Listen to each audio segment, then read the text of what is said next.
On va résumer le premier chapitre du livre La terre et le sang de Mouloud Feraoun. Dans ce chapitre, on va découvrir les premiers personnages et la ville de Igil Nezman. Donc le narrateur nous présente cette histoire comme une histoire réelle mais banale.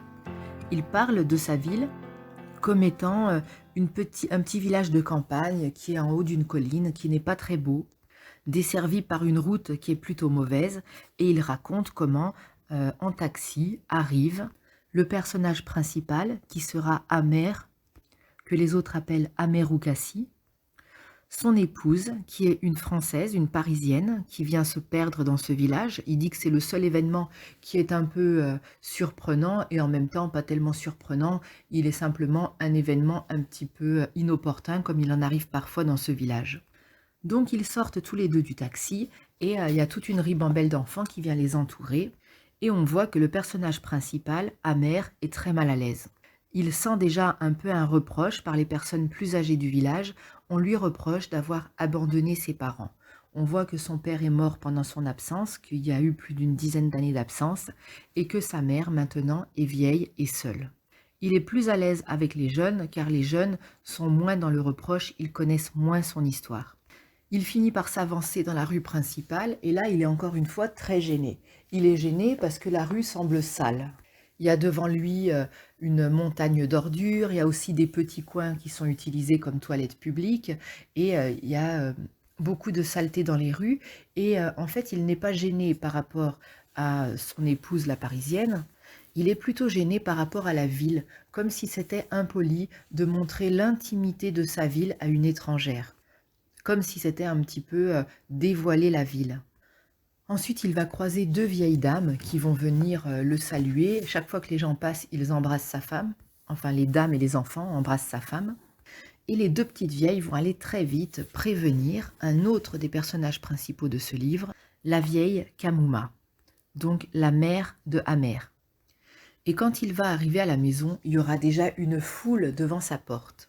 Il va chercher au milieu de toutes les vieilles qui sont là-bas, laquelle est sa mère, et quand il va la trouver, il va l'embrasser. Il va seulement embrasser sa main et sa tête, et ensuite la jeune femme qui accompagne Amer va se jeter dans les bras de sa belle-mère, donc, et elles vont toutes les deux s'embrasser très bruyamment.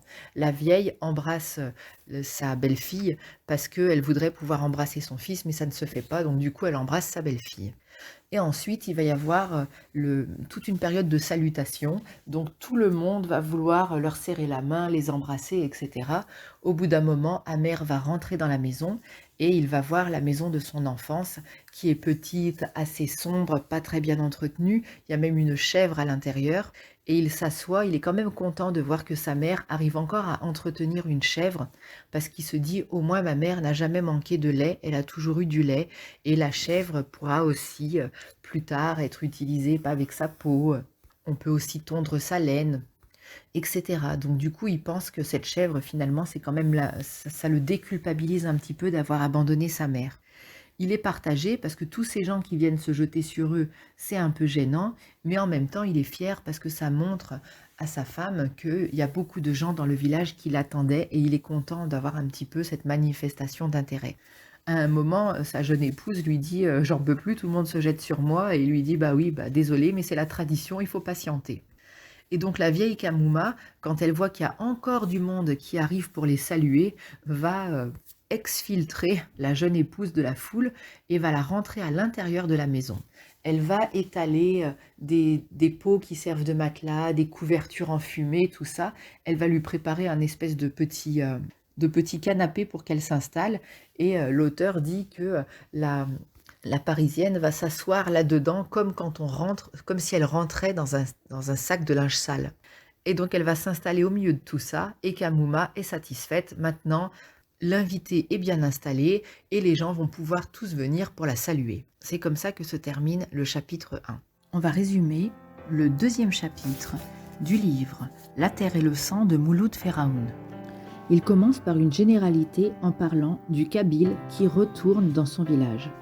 Il dit qu'un Kabyle qui rentre chez lui, peu importe combien de temps il a passé ailleurs, peu importe qu'il ait réussi ou pas ailleurs, au moment où il arrive chez lui, il a le sentiment que tout ce temps-là, c'était juste un rêve et que la réalité, c'est que chez lui. Ensuite, il décrit un petit peu l'architecture de ce village kabyle. Et il commence par dire que quand on voit ces maisons, on a l'impression que c'est juste du bois, un peu de terre, des pierres qui ont été mélangées ensemble pour essayer de faire plus ou moins des maisons, mais que ça reste assez pitoyable quand même. Ensuite, il va nous parler plus précisément de son village de Igil Nezman, en disant que là, la plus ancienne des maisons n'a été habitée que par le grand-père de l'occupant. Et il dit qu'il n'y a pas de transmission d'héritage entre les générations et que finalement, chacun a eu tellement de mal à assurer sa survie qu'il ne lègue rien au suivant qui doit de nouveau repartir à zéro. Il dit d'ailleurs qu'il n'y a aucun monument qui n'ait été construit et qui ait résisté à travers le temps. Donc finalement, on revient à notre personnage principal qui s'appelle Amer et qui arrive dans son village natal de Igil Nezman. Quand il arrive, il constate quand même quelques petits changements. Par exemple, ils ont utilisé un fil à plomb pour construire droit, les toitures sont un peu de meilleure qualité, et il est content de rentrer chez lui et de voir que les choses vont quand même plutôt bien. Il dit qu'il est content de l'accueil qu'il a dans son village parce que les liens sont restés les mêmes, c'est-à-dire qu'il est accueilli sans façon, comme si rien n'avait changé, mais le revers de cette médaille, c'est que bientôt il va être jugé. Parce que dans ce village-là, il y a des liens sociaux forts, et ces liens sociaux, ils ont aussi leurs exigences et leur jalousie, leurs difficultés. Et il dit que Amer restera à nouveau le temps que durent les fêtes. C'est-à-dire que ça va se terminer. Et quand il va au café, par exemple, les autres commencent à être polis, sympathiques, etc. parce qu'ils veulent savoir si oui ou non, pendant qu'il était à l'étranger, il a réussi, il a gagné de l'argent. Et comme Amer, chaque fois que les gens viennent vers lui, sont aimables, souriants, il leur répond avec la même gentillesse, ils se disent qu'il n'a pas dû devenir bien riche. Parce que ceux qui deviennent riches, quand les autres viennent vers eux, ils sont un petit peu condescendants. Alors que celui qui est aimable, c'est la preuve qu'il n'a pas gagné grand-chose. Et en plus, il dit, l'auteur, que ceux qui vivent en France, ils sont jamais vraiment à l'écart en réalité. Parce qu'il y a d'autres personnes qui viennent du même village que eux et qui donnent de leurs nouvelles. Donc finalement, on connaît quasiment précisément ce qui s'est passé pour chacun des personnes de ce village qui est parti à l'étranger parce que les autres l'ont déjà raconté. Et finalement, d'avoir des habits flamboyants ou d'avoir l'air riche, avoir des chaussures neuves, tout ça, ça ne veut rien dire parce qu'on peut très bien arriver avec de vieux vêtements mais cacher beaucoup d'argent cousu, il dit, dans ses vêtements. Ou alors, on peut arriver avec des habits flambant neufs mais n'avoir aucun argent de côté. Lui, quand il arrive, il y a beaucoup d'exigences qui vont se présenter à lui et entre autres de reconstruire sa maison parce qu'elle tombe quasiment en ruine, qu'il n'y a que sa vieille maman qui est à l'intérieur et que s'il a de l'argent, ce que les autres autour attendent de lui comme preuve de réussite ou en tout cas comme chose à faire, c'est déjà de reconstruire cette maison qui tombe en ruine. Mais les autres ont déjà prévenu que finalement, Amer, il n'a pas réussi quand il était en Europe, il n'a pas gagné grand-chose, il s'était mis en ménage dans un hôtel de 3e ordre, ça veut dire qu'il s'est mis en couple avec une dame dans un hôtel un petit peu misérable, on va dire, donc ça veut dire qu'il n'avait même pas de quoi se louer un appartement, et apparemment, cette jeune femme avec qui il s'est mis en couple serait la nièce de la patronne de cet hôtel un peu pauvre. Ensuite, Mouloud Feraoun va nous dire quelque chose, il va faire une comparaison qui est très jolie. Il dit quand il était à Paris, il songeait à son village en pensant que c'était un tout petit point très loin. Et maintenant que lui, il est dans son village, il se rend compte que finalement, ce village, il est juste à sa taille, il est à sa mesure, et que lui, il est à sa place parce que dans ce petit point, lui qui est petit, eh ben, il s'y sent bien. Mais il y a une dette morale de laquelle Amer va avoir beaucoup de mal à s'acquitter, c'est que pendant des années, il n'a pas donné de nouvelles.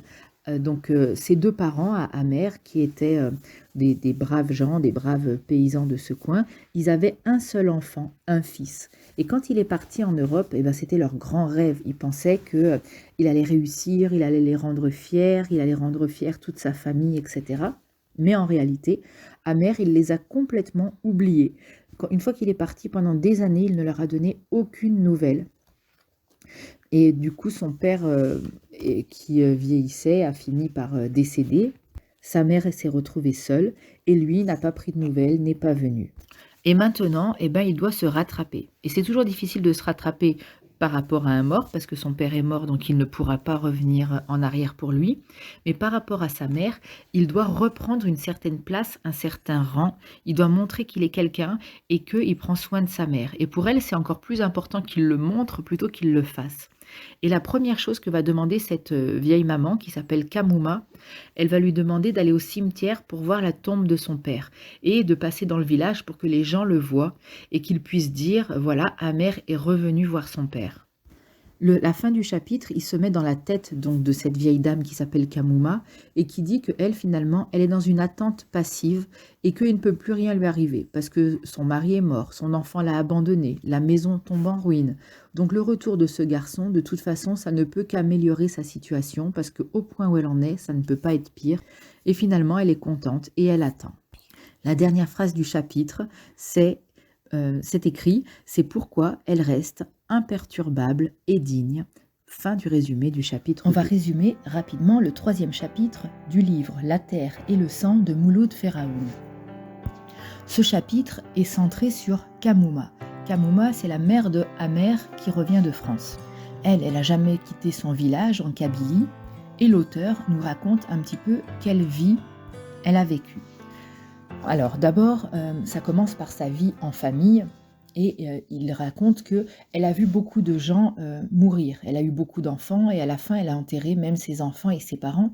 Il ne lui est resté qu'un seul fils, le fameux Amer. Donc elle et son mari Cassie se sont dit qu'ils allaient investir, entre guillemets, ce petit jeune homme qui sera leur protection pour leurs vieux jours, vu qu'ils n'ont plus que lui, qu'il est le seul fils. Mais il y a eu encore un coup du sort pour cette dame qui a vécu tant de chagrin, tant de moments difficiles, c'est que Amer, son fils, part vivre en France et les oublie complètement, ne donne aucune nouvelle. Donc du coup, les vieux parents finissent par faire comme si ils n'avaient pas existé et à ne plus rien attendre. On comprend que c'est une dame, Kamuma, qui a beaucoup de patience. Et ils se disent finalement que ce qu'ils vont faire, c'est qu'ils vont dépenser l'argent de leurs terres, parce qu'ils ont des terres, et c'est très important pour la réputation d'une famille d'avoir des terres dans le village, et ils les gardaient pour leur fils. Mais vu que leur fils unique les a abandonnés, qu'il est parti vivre à l'étranger, et qu'il ne se soucie pas du tout d'eux, et bah du coup, il se donne le droit, et l'auteur dit sans rancune, mais simplement il considère que le contrat est rompu, donc du coup, eux s'autorisent à vendre les terres. Et là, on va voir qu'il y a tout un tas de petites arnaques entre voisins, entre cousins. La première terre, ils vont bien la vendre, ils vont avoir un bon prix pour cette terre. Et du coup, le vieux Cassie, il se dit que finalement, sa vieillesse, elle n'est pas si malheureuse que ça, parce que chaque vendredi, il va au marché, il y va lentement, il est vieux, il marche avec un bâton, il met sa capuche, et il prend le temps de choisir à chaque fois les courses que sa femme lui demande pour pouvoir vivre avec un certain confort. Mais au bout d'un moment, l'argent de cette terre est épuisé et il faut en vendre une autre. Et là, c'est là qu'on voit que entre voisins, c'est un peu mesquin et c'est un peu des calculs, parce que les gens, ce sont pas des très bonnes terres, et du coup, ils ont des cousins qui s'appellent les Haït Larbi. Ça les contrarierait si quelqu'un proposait un meilleur prix, donc eux leur achètent une misère et personne n'ose s'opposer à eux pour proposer un meilleur prix, parce que c'est pas des terres qui sont exceptionnelles et qui susciteraient la jalousie. Et on comprend qu'il y a beaucoup de notions de jalousie dans ce village. Le fait de posséder une bonne terre, c'est pas seulement pour ce qu'elle pourra produire, ce qu'on pourra faire pousser dessus, mais c'est pour le prestige, pour montrer qu'on est des gens riches et qu'on possède une terre que d'autres rêveraient d'avoir. Et comme eux, ce sont des simples terres pas exceptionnelles, personne ne s'oppose à cette famille de cousins qui s'appellent les Haït Larbi et qui leur propose un tout petit prix. Pour la dernière terre, il va y avoir une famille, on n'a pas le nom, qui vont se prendre d'affection pour les deux petits vieux et qui vont les inviter régulièrement, qui vont leur faire leurs courses, etc. Et on se rend compte que c'est pas tout à fait désintéressé pour deux raisons. La première, c'est qu'ils disent parfois qu'il y a quelqu'un de leur famille qui a vu leur fils Amer à Paris et ils en disent du mal. Et eux, comme ils sont dépendants, ils n'ont pas d'argent pour vivre, pour manger, etc. Donc ils s'abstiennent de faire des commentaires et ils n'osent pas défendre leur fils.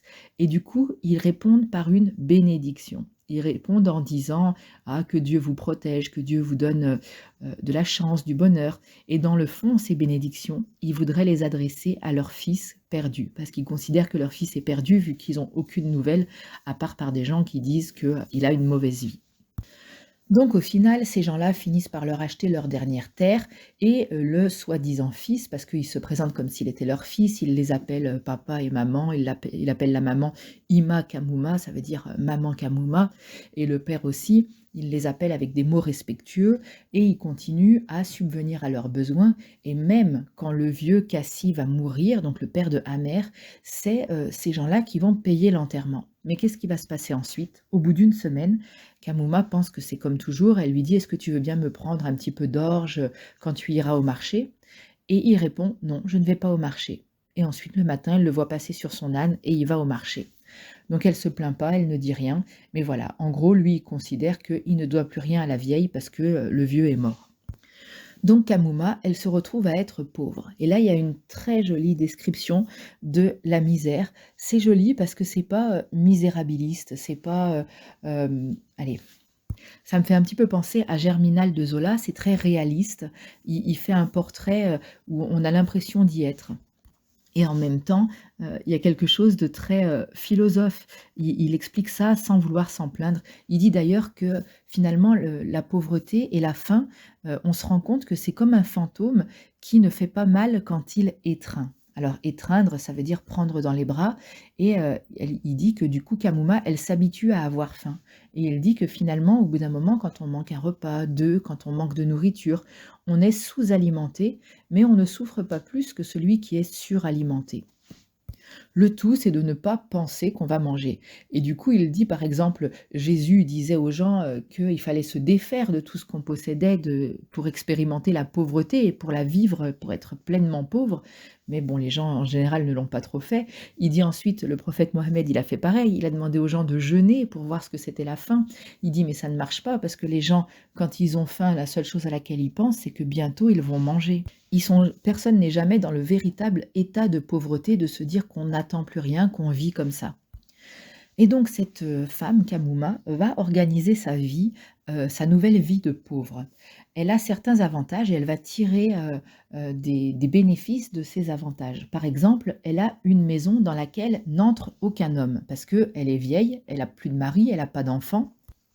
Donc c'est une maison dans laquelle, les couples mariés envoient parfois les grandes filles parce que, c'est gênant d'avoir une grande fille dans la maison, pour, leur vie de couple, donc ils l'envoient parfois dormir chez Kamuma. Il y a aussi autre chose, devant chez elle, il y a un moulin pour moudre le blé et c'est souvent les jeunes mariés, donc les belles filles ou alors les filles aînées de la famille qui font ce travail qui est répétitif et un peu physique et du coup, ils utilisent tous le moulin de Kamuma. Et en même temps qu'elles travaillent, ces jeunes femmes, elles racontent à Kamuma leurs chagrins, leurs problèmes, parfois leurs jalousies, toutes les choses qui les préoccupent. Et Kamuma, elle est très gentille, elle les écoute, elle est patiente. Et souvent, quand elles ont fini leur travail, ces jeunes femmes donnent à Kamuma un peu de farine pour qu'elle puisse elle aussi se faire son pain. Donc on se rend compte au bout d'un moment que Kamuma, finalement, elle vivote comme ça. Et à la fin de ce chapitre, il y a un passage qui est un peu touchant. Il dit quand même ce qui est dur pour elle et ce qui le reste, c'est les jours de fête. Parce que les jours de fête, la faim, elle se fait sentir à cause de toutes les bonnes odeurs, à cause du bruit de la vaisselle, le bruit du pain, de la pâte à pain qui est tapée sur la table pour être pétrie. Tout ça, ça fait que parfois ça devient trop difficile. Et il y a une fois où Kamuma, elle en pouvait plus, elle est allée chez des voisins pour demander de la braise pour allumer son feu. Mais ça, c'était une excuse. Alors la mère de famille, elle a caché avec un grand tissu que, elle venait de cuire des beignets, mais ça sentait l'odeur des beignets. Et elle a donné à Kamuma ses braises. Ensuite, ils ont envoyé la fille de la famille porter une bûche à moitié consumée pardon, et quelques braises. Et la petite fille a déposé tout ça dans la cheminée de Kamuma. Bon, ça me paraît un peu dangereux de se balader comme ça avec des trucs allumés, mais sûrement qu'eux, ils avaient l'habitude. Et que c'était peut-être pas une fille toute petite, ça devait être une fille un peu grande. Et ensuite, elle est revenue encore une fois, elle a arrangé le feu et elle lui a rapporté du café bien chaud et 2 beignets bien brillants. Et du coup, l'auteur termine en expliquant quelque chose qui, je trouve, est très touchant. Il explique que finalement, la pauvreté, ça doit rester discret et que les Kabyles, ils ont particulièrement cette pudeur et cette discrétion. Parce que sinon, ça peut devenir insupportable ou odieux. Ce qui est insupportable, c'est le pauvre qui se plaint trop et qui gêne les autres à toujours gémir et qui parfois choisit d'être malhonnête pour obtenir ce qu'il veut. Et ce qui est odieux, c'est le riche, parce que le riche ne peut pas exhiber sa richesse, se montrer trop heureux et se vanter de tout ce qu'il a en dépit du pauvre qui est à côté et qui souffre. Et il dit que généralement, les gens finissent par apporter à Kamuma ce dont elle a besoin pour quand même pas mourir de faim, mais il dit c'est humain à un moment de mettre de côté les autres parce que c'est pas possible de penser tout le temps aux autres. Il finit par quelque chose qui est une pointe un petit peu cruelle. Il dit « Et quand bien même on oublierait le pauvre jusqu'à ce qu'il en meure, quand il meurt, on dit « Eh ben voilà, maintenant, enfin, grâce à Dieu, sa souffrance est terminée. » On voit que c'est un pic, parce que dans le fond, c'est un drame, bien sûr, c'est très triste. Il dit aussi d'ailleurs que quand le riche est trop odieux et qu'il ne partage pas, alors souvent il finit par payer pour cela. En tout cas, le chapitre se termine avec maintenant Amer est de retour, il va prendre soin de sa mère et ça paraît à Kamuma un vrai bonheur dans son mektoub, dans son destin. Fin du résumé du chapitre 3. On va résumer le chapitre 4 du livre La terre et le sang de Mouloud Feraoun. Et on va se faire aider par mon petit auditeur. Qu'est-ce qui se passe dans ce chapitre? Ils sont arrivés à la ville et avec plein de meubles, plein d'affaires et la fille de France. Alors, ils n'arrivent pas vraiment dans une ville, ils arrivent dans le petit village de Kabylie. Donc effectivement, ils arrivent avec des meubles. Tu te rappelles ce qu'ils rapportent? Une table, des chaises. Alors oui, ils rapportent un sommier et un matelas. Ça paraît très bizarre à la vieille Kamuma, elle ne sait pas ce que c'est. Et le sommier, elle ne comprend pas à quoi sert ce truc avec plein de ressorts. Mais une fois que le matelas est installé dessus, elle trouve que c'est quand même un peu plus logique. Il y a aussi une table et des tabourets. Et entre autres, il y a un tabouret qu'il veut offrir à sa mère. Elle a l'air comment, elle, quand elle est sur le tabouret, la grand-mère? Je sais pas. Alors, ils disent qu'elle ressemble à une vieille statue africaine parce qu'elle se tient en équilibre avec les mains sous ses fesses. Elle fait l'effort de monter dessus parce qu'elle veut pas que son fils pense qu'elle sait pas se tenir sur du mobilier moderne. Mais à la fin, elle descend et elle dit que elle ne montera plus dessus, que c'est fait pour les jeunes. Bon, donc ils vont s'installer et ils vont vraiment remplir complètement la maison avec tout leur mobilier, surtout qu'elle est toute petite. Et qu'est-ce qui va se passer? Tous les personnes du village qui sont jaloux, ils vont aller chez elle lui offrir des œufs ou quoi. Et du coup, elle finit avec plus de 100 œufs. Et c'est juste pour qu'elle leur soit reconnaissante ou qu'ils soient amis avec elle. Alors un petit peu, il y a beaucoup d'enjeux. Alors déjà, c'est les femmes qui viennent pour lui dire bonjour et elles viennent aussi par curiosité pour voir à quoi ressemble le nouveau ménage avec tout ce qu'ils ont apporté et pour regarder aussi la madame. C'est qui la madame? La française. Voilà, et c'est surtout la femme de Amer. Et on voit qu'il y a, comme tu dis, un petit peu de jalousie, mais il y a aussi beaucoup de curiosité. Et l'écrivain, il va beaucoup parler de la mentalité de la femme kabyle. Mais il va dire au final que chaque cas est particulier et que du coup, on ne peut pas vraiment dire qu'il y aurait une mentalité particulière, si ce n'est un seul point commun qu'auraient toutes ces femmes. Ce serait lequel? Est-ce que tu t'en rappelles? Est-ce que tu l'as compris? Non. C'est l'idée que elles ont toutes beaucoup d'indulgence. C'est-à-dire, par exemple, il dit les femmes qui ont, entre guillemets, une mauvaise vie, qui sont mal réputées parce qu'elles ont fait quelque chose qui est contraire aux mœurs. La femme qui est bien, qui est une mère de famille, etc., elle peut pas se permettre de la fréquenter parce que c'est mal vu par les autres. Mais si elles se croisent par hasard et qu'elles sont toutes les deux ensemble, aucune des deux ne jugera l'autre. Celle qui n'allait pas vers celle qui est mal réputée, elle lui parlera sans la juger, peu importe ce qu'elle ait fait. Et l'autre qui est mal réputée n'aura pas de honte ni de rancœur du fait qu'elles sont un peu séparées quand elles sont en public. Et tout ça, ça vient, d'après lui, du fait que ces femmes, elles ont la vie très rude. Par exemple, il y en a qui sont toutes jeunes et qui sont obligées de se marier avec des vieux qu'elles n'aiment pas. Ou tout un tas de contraintes qui fait que finalement, ces femmes, elles ont souvent une vie très dure. Donc, on va revenir à notre madame qui est installée dans la maison de Kamuma. Comment est-ce qu'elle est décrite, cette dame? Ils disent qu'elle est jolie, mais qu'elle est fragile. Oui, si tu veux. Et du coup, qu'est-ce qu'ils en pensent? Ils l'aiment bien ou pas, les autres femmes du village? Pas trop. Bah, plus ou moins, parce que finalement, comme elle est très gentille, souriante et tout, quand même, ils lui en veulent pas trop, mais elles se disent que soit elle va s'adapter, vivre comme elle, soit elle va traîner dans les rues, parler avec les hommes, aller au café, et alors elle sera mal réputée. Ah oui, et la grand-mère, donc Kamuma, elle veut absolument savoir si oui ou non il a signé. Qu'est-ce que tu penses qu'il doit avoir signé? Le mariage? Exactement. Elle veut savoir si oui ou non il est engagé, s'il est marié avec cette madame. Parce que elle, qu'est-ce qu'elle voudrait bien dans le fond? Marier son fils Exactement. Et pourquoi? pour avoir une serviteuse? Oui, un petit peu, pour avoir quelqu'un à la maison qui prendrait soin d'elle et qui ferait les tâches ménagères. Est-ce que c'est parce qu'elle est méchante qu'elle veut ça? Non, c'est une habitude de leur village.